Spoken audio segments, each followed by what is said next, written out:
giọt lời tuôn bên cầu ru cả hàng xưa mà sẽ xa nó lâu đi chuyện lẽ rõ nó lâu là ngoa cơ sân hai cả tim nghe là hai cả tim mà nghe mình sao má ông mai thật chuồn mình lên về lẽ ta xì mình lên về lẽ ta xì Spotlight ng tagpa ng shuay kaya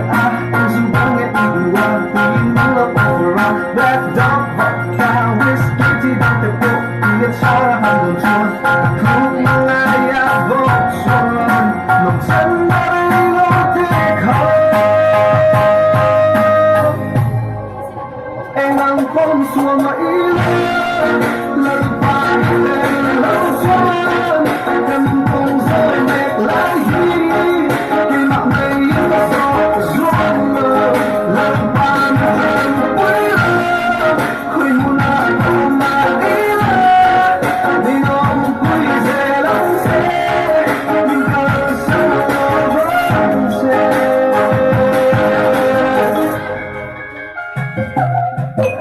Dòng tiếng cho thật vui em muốn đất nước chuông anh làm thế lại trường ngồi cho tuy những dừng chung lưu lũ chưa một phim đặc xa thu đu là hát anh sân chúng dừng ngày ca thì em nghĩ đến mình mà sẽ ta lâu tâm là em sang biết em đang có một xua mãi lời phai lên lâu xuân em không rơi mệt lại gì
Lalapay lang chuan Cảm ơn gió mệt lấy